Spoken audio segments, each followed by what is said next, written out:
of established hotel chains in the face of change. Assuming you even understand what that means, how would you describe where the Indian Hotels Company is today, which, by the way, I think most of us know is simply as Taj?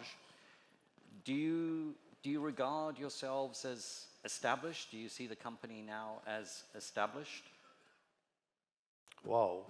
See, we were established more than 120 years ago. The name Indian Hotels Company comes from the founder, and the first hotel that opened as Taj, which we very affectionately call as the Temple of Hospitality in Mumbai, is going to celebrate 120 years on the 15th of December.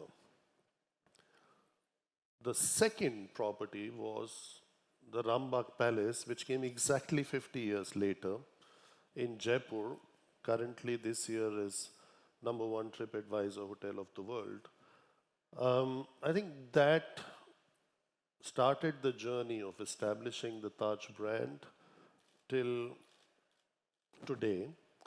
And the growth was exponential, especially in the palace segment. I think we do specialize in doing great palace hospitality. And then the rest followed with other brands and some changes to the brands.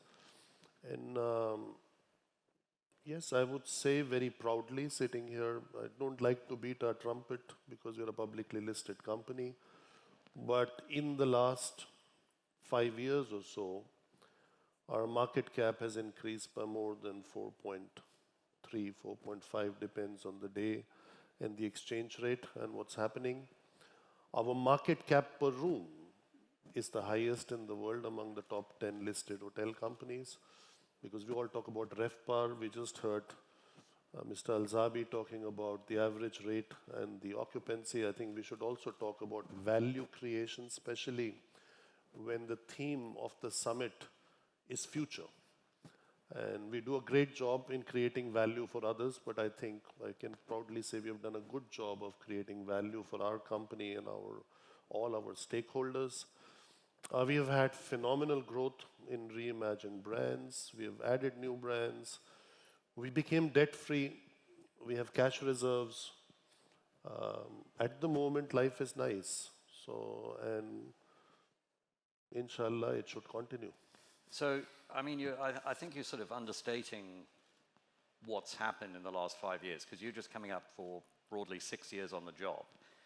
Your market cap has increased 5 times, so it's basically 1x for every year you've served so far. So no expectations, I'm sure, from your shareholders. When you joined, despite the fact that the company had this 120-year history, it had never actually made a profit.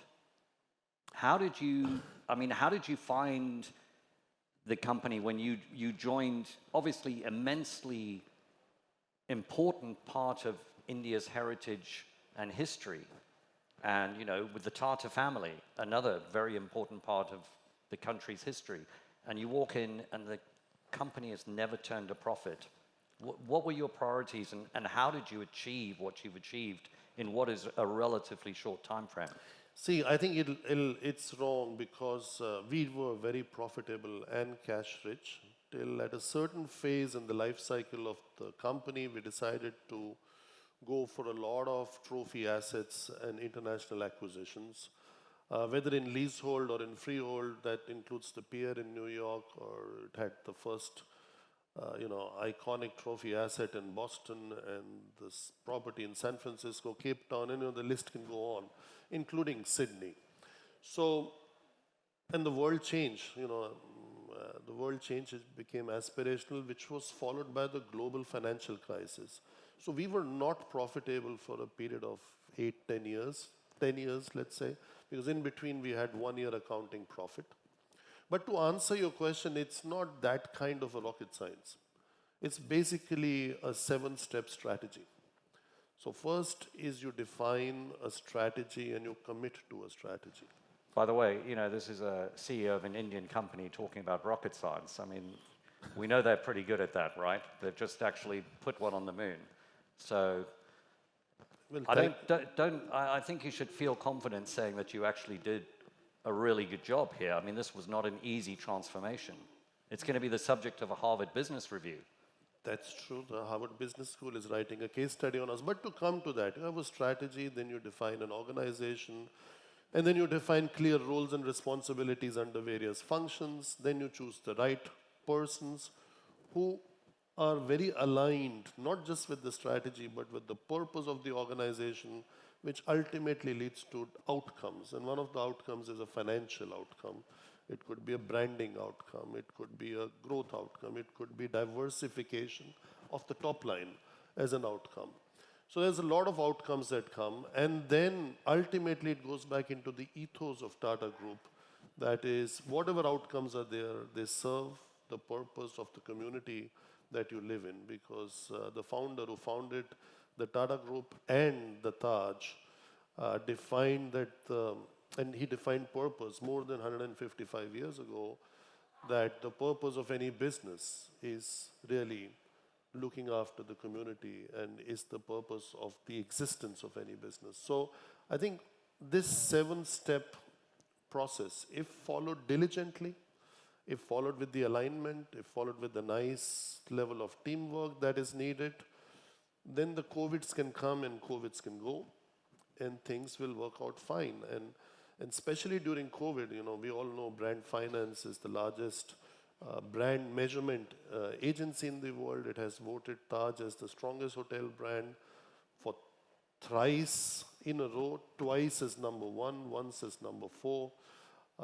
It has voted Taj as the strongest brand across all sectors in India, whether it's insurance, banking, consumer goods. So I think something which we're very proud of, and not yet in Abu Dhabi, so all those from Abu Dhabi should consider doing an iconic Taj, but thrice in Dubai.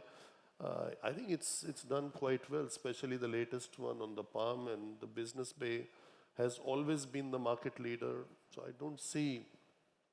I mean, your part is right that, of course, now we talk about Indian brands and Taj being the crown jewel of India and our landing on the moon, yes, the science and the mission to the sun.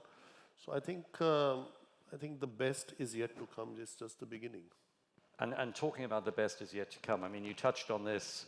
You had this dalliance, shall we say, with acquiring trophy assets, particularly in the US, which didn't really work out as planned. But you've transformed the company from what was effectively very asset heavy to more asset light.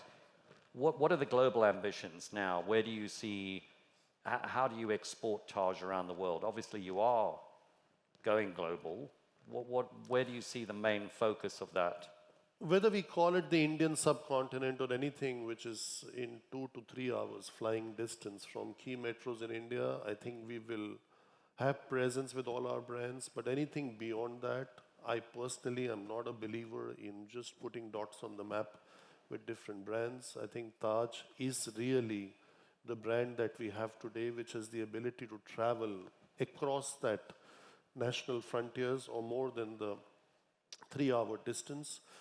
We just now announced a hotel in Frankfurt, which we signed, should open in the next 14, 16 months after significant amount of refurbishment.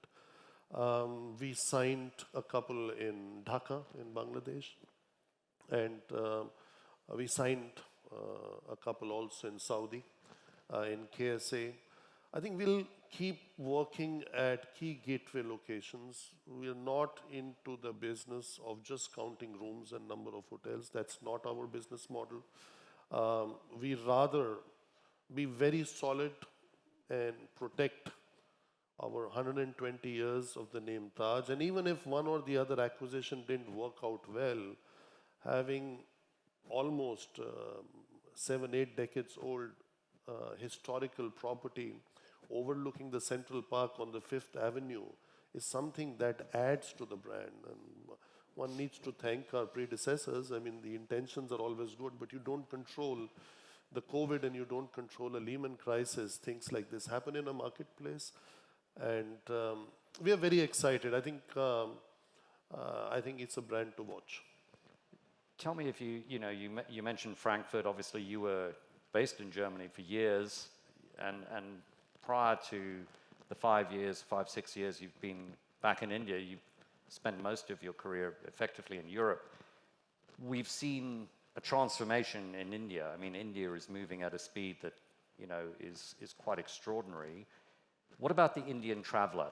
What do you see happening as everyone talks about this extraordinary growth? We've seen the announcement about the rail link between Saudi Arabia and India and Europe. I mean, the ambitions here are extraordinary. What about the Indian traveler? What have you seen change there in terms of ambition and where they want to go? Huge increase in Indian traveler. My colleague Suma Venkatesh has a session on that. I recently did one. Both India and Indian traveler matters because today India is the fifth largest economy in the world, and the likelihood that it becomes the third largest by 2030, that likelihood is more than 75%. It's not like a 30-40% likelihood. India has the demographic dividend.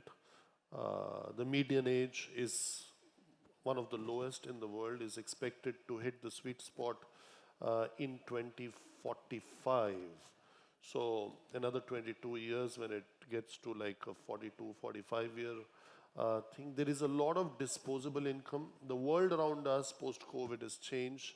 People are spending more money. From a savings economy, India's getting a balance of wanting to spend money, which is really helping us because the sector usually only lived on that wedding, but now it's on weekend trips with the investment in infrastructure, both within India and outside. So us belonging to Tata Group gives us a very important premium. It's the largest conglomerate or one of the largest in the world. So Tata's recent acquisition or getting back Air India is also going to help with time in the expansion of our hotel footprint across the globe.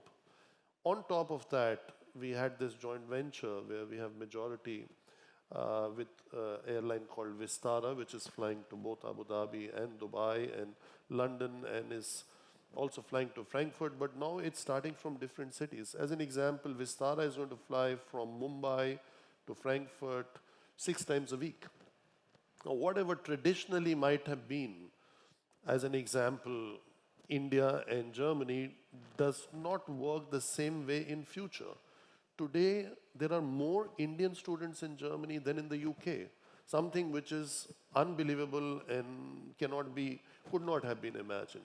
Similarly, if you get both Air India and Vistara with so many flights into Frankfurt, and ultimately people connecting to the Americas, north or south, they will add on a day or two of stay just because they happen to have their Taj out there. The emotional connect between the Taj brand and Indians and Indian diaspora too is very, very strong. So initially, despite having lived in Frankfurt, I was very reluctant because there are language issues, there are tax issues. We've been predominantly Indian subcontinent driven company, but then I realized it's changing so much that a lot of Indian diaspora itself is your target for getting people to work there. So language is not as much of a barrier going forward as it was if you looked back 10 years ago. So here in the UAE, obviously, we've seen the transformative impact of airlines with Etihad and Emirates. I think we're all... And Qatar. And Qatar, of course, in the region. So I think the opportunity to do something significant with Air India is blindingly obvious to all of us who have flown with Air India. What is the impact on your business of having that under the same parent company? It's positive because we are also into flight kitchen business. I chair the Taj SATS, which is again, SATS runs the Singapore airport, and we have a joint venture with them. For India, we get the benefit of technology, but we are the market leader in the flight kitchen business, having almost more than 55% share in that. That's one, but just an example for the audience. I don't know how many know it or heard about it. There's another airline in India called Indigo, which also flies to this part of the world. Together, Air India and Indigo have ordered more than 1,000 planes. So 1,000 planes which will be delivered over the next 5-7 years, that's massive. So to your question initially, India, an Indian traveler, it matters because all those 1,000 are not going to be domestic. So it's going to fly all across the world and connect the world, maybe the way it happened in this part of the world. So I think the opportunity is huge. 1.5 billion people living in India is huge. Even if 10% become like a relevant market, it's 150 million. And today the maximum travelers outbound from India are to the Middle East, followed by UK, US, and then Southeast Asia. And I don't see any change in that trend. I think it's just going to keep increasing by leaps and bounds. Look at also from an ethnicity point of view, we have a very strong and a lovely base of Muslim population. All have to go to KSA. Yep. And whether they go for Umrah or they go for Hajj, they have to go there. And it's a very interesting period that we live in. Initially, it was just to get workers to work here. But now it is very important to get to their disposable income, their travel, and their need and want to go and see the world. So that I think, and with the connectivity changing, it's going to keep improving. So you touched on something earlier on, the domestic market, which of course through COVID was, suddenly shown to be much more significant than people had really given credit to. I was astounded to find that there are something like 80 new airports being built in India or proposed in India. I mean, that's obviously primarily to serve a domestic market. You're talking about 1,000 aircraft on order. How important has the domestic market been to Taj post-COVID? Actually, Nick, it's interesting you say that because if we take out some of the top 10 key locations in the world, or countries that only lived on tourism, the domestic has always traditionally driven the business. So whether it's Germany or it's apart from the international cities and cities, destinations. you take out New York and London and all, it's always been domestic. Provincial UK has been domestic. The good thing is that India is now at 80% plus on domestic. So if you don't dilute the absolute amount of inbound and increase that by 50%, and it still stays at less than 20, that means your base for tourism and arrivals and hotels and airports has increased so much that there is immense opportunities for growth in the country. Just finally, if we can, perhaps let's just touch on one of the themes here, which is sustainability. There's a lot of, shall I say, talk about sustainability. I'm not sure what your view on whether the industry is doing sufficient or not is. I'd be interested as to whether you think we are.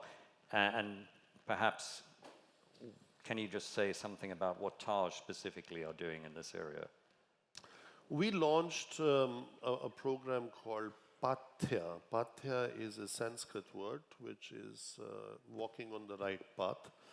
And our ESG Plus initiative is one of the best in class. But the good news is, this is something which is inculcated in the DNA of the Tata Group.